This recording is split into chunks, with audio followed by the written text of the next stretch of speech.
own set of worries for you. But what we're trying to avoid is an inadvertent license violation. Now, it's inadvertent until you understand what it is, and then after you understand what the violation is, then it becomes dumb. It becomes a dumb license violation. So anyway, she's going to talk to us about the ins and outs, the DRE, what they're focused on, how this impacts short sales, and she's a wealth of knowledge. And she's going to speak to us for about 45 minutes, and then she's going to take some Q&A. Okay? Did I miss something? No. Okay, let's turn the room over to Mary Work.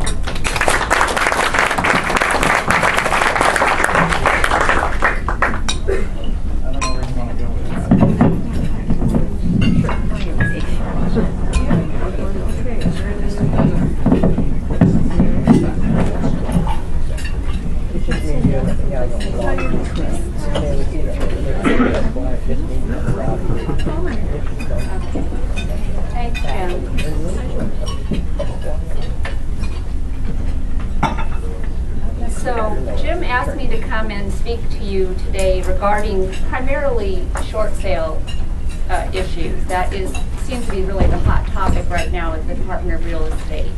And just to give you a little bit of background, I haven't seen it so much in this area, but what's happened over the last year or so, it seems in other parts of the state, a lot of real estate salespeople have attended seminars given by people that may or may not really have any good training, who want to show real estate people how to get into another line of work, kind of another profit center. And they've advised these people that they could set up their own side business offering third-party negotiator services in short sale transactions. And so a lot of these people went out, formed corporations, formed LLCs, and then started offering their services to agents who were taking listings, short sale listings. And then they were turning over the actual negotiation to these companies and saying, okay, now you take it from here, negotiate with the lender, get the price we want, and make this deal go through. The problem is these third-party companies were not actually licensed, but they were engaging in licensee activity. And so much of this happened that, and there were so many complaints that came in about it, that the Department of Real Estate has turned really the full force of all of their enforcement section to dealing with these sorts of transactions. And while that may not be the model that I'm seeing in the beach areas, for example, the problem with it is it's now really on the DRE's radar screen. So it's something to be concerned about, because at this moment, the use of any sort of third-party negotiator in a short sale transaction is going to call the transaction into some question, possibly. So if, in fact, you are using the services of a third-party negotiator, you do want to be very careful that you're doing it according to the rules and you're not in any way running afoul of the rules.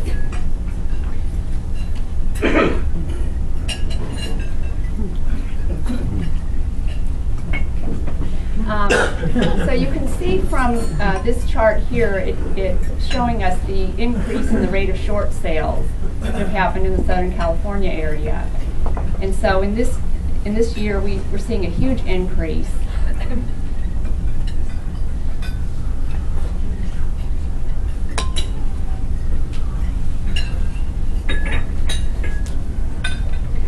So what sorts of things might indicate that in a short sale transaction that there might be some fraud involved in it, something that should alert you to some problem, probably cause you to make some further inquiry before you go forward as being a party involved with the transaction.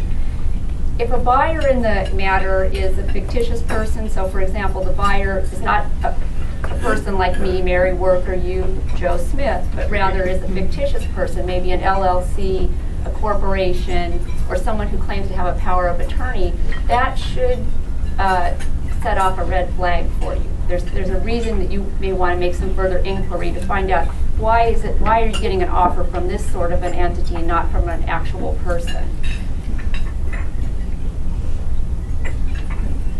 If you have a buyer that's requesting a credit for non-recurring closing costs, and that buyer is actually intending to use that to pay for the services of a short sale negotiator, again, this is something as a red flag, and this will be a problem because this can be fraud on the lender. If the lender's not approving those extra fees, and those fees are going to this third party, later on everybody involved could be questioned about the transaction.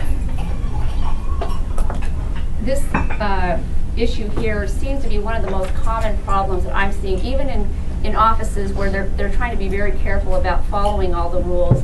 There is this use of a short sale negotiator addendum. It's another piece of paper that shows up in the paperwork after the transaction's opened. And interestingly, this piece of paper never seems to make its way into the files that the lender sees. Now, if this piece of paper comes up later on, again, everybody who's been involved in the transaction is subject to questioning and maybe license discipline and possibly worse. And we'll talk about that later on. And another way people try to get around arrange for funds to pay for the third-party negotiator is to do things like agree to pay off someone's credit cards, their moving expenses, buying the contents of their property. We're seeing transactions where people are agreeing to buy the entire contents of the seller's property, maybe for an inflated price. The problem with that is the lender doesn't want that seller getting that money back directly. The lender wants to maximize their profit on the sale of the property. They're the ones entitled to the money that's drawn out of the property. The seller's not to be pocketing any proceeds. So if you're involved in that, again, you could be questioned later. And on the term sheet, and this is an important thing to be zeroing in on, has the lender approved a fee to the short sale negotiator? Probably not. And if that's the case, and somehow or other the short sale negotiator is receiving fees, again, the entire transaction and everybody involved in it could be subject to being questioned about it later on.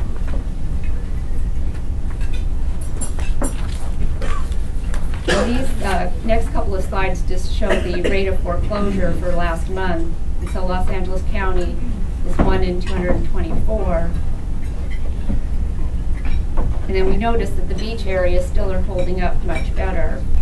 So we're not seeing as much of the fraudulent activity because people aren't as desperate as they are in some other parts of the state.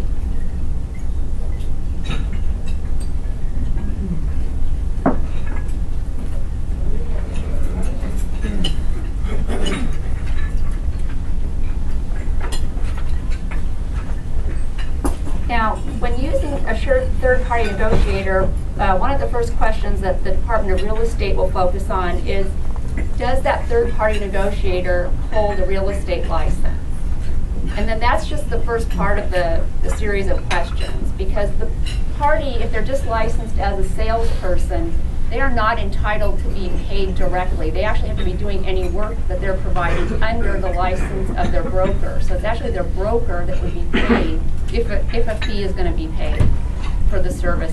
The fee has to go through the broker. So again, another model that is not uncommon is that salespeople, thinking they have a license and that's the extent of what they need, are offering to provide third-party negotiator services on transactions and then requesting that they get paid directly, not having it go through their broker. And so that would constitute unlicensed activity. And again, anybody who's involved in the transaction, even if you aren't the person even if you are the listing agent, you're getting paid properly through your broker. If you have someone else in the transaction and you've participated in this, later on you could face some blame. There are potential dual agency problems, and this is something the DRE seems to have kind of overlooked this when they do their presentations. This issue, they don't seem to be focusing on it a lot, but in fact, a lot of the third-party negotiator models involve scenarios where it's actually the buyer who's being asked to pay for the negotiator's fee, but it's the listing agent who's requesting the buyer to agree to this.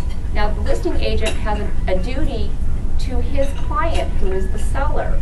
Now, when he suddenly is trying to force these requirements on the buyer and maybe advising the buyer this is the good thing to do to make this transaction work for you, he's now taking on, or she's now taking on, another hat. So that's another possible area of maybe not since the DRE doesn't seem to be focusing on it too much, it may not be a DRE problem, but could be, for example, some sort of professional liability problem eventually. There are problems with listing agents refusing to present an offer unless the buyer agrees to the short sale negotiator.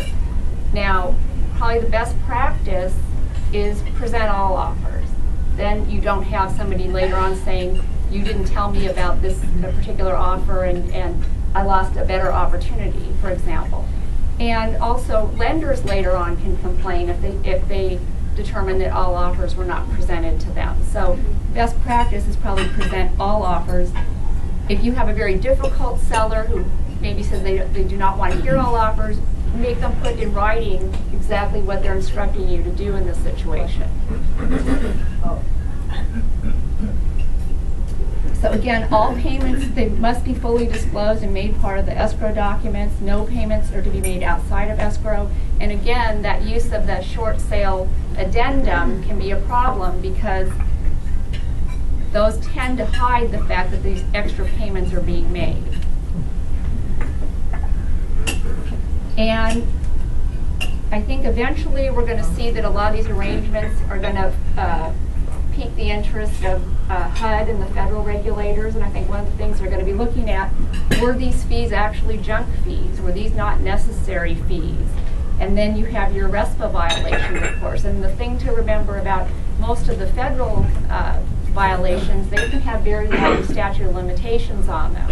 So something that happens today may be a problem for somebody, a number of years down the road. And regarding advance fees, essentially there is no more collecting of advance fees on this type of activity.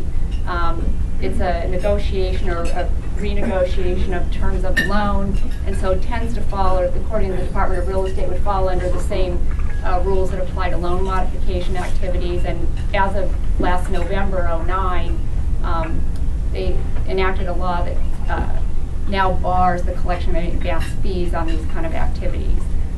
There may be, limited scenarios where it's allowed. I can refer you on the DRE website. There's actually a position paper on the collecting of advance fees, and if it's something you think that you want to look into, I refer you to that. But in general, you're not going to be allowed to do this on offering these sorts of services. Now, I'll just have to hold it there. So I'll mention some of the other issues that come up with the short sale matters have to do with, for example, fabricating seller hardship. Some people maybe aren't eligible for a short sale, but they want a short sale. They want to get out from under the property. It's lost value. They don't want to keep making payments on it. And so they will approach the lender and try to create a scenario where they convince the lender that they just simply can't afford to remain in the property, but they do that by, lying about their circumstances. This is not something that you would want to get involved with. You do not want to ever be involved in any sort of misrepresentations to lenders.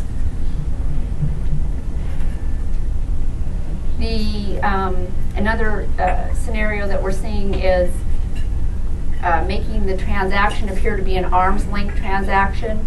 So, for example, you don't like the terms of your loan, you don't like the balance of your loan. So you sell your property to a registrant, possibly someone with a different last name. That person gets to buy it at this new, better, more favorable price. You remain in the property, for example. That is lender fraud. There are schemes where people are making it appear that the property was sold for fair market value. Some scam is used on the lender, convincing the lender the property is worth less than it actually is, and then they agree to this very low sales price, and the property is very quickly flipped thereafter. And again, that would be something you don't want to be involved with. And as I had mentioned a few times, just not representing all the documentation to the lender that actually applies to the transaction.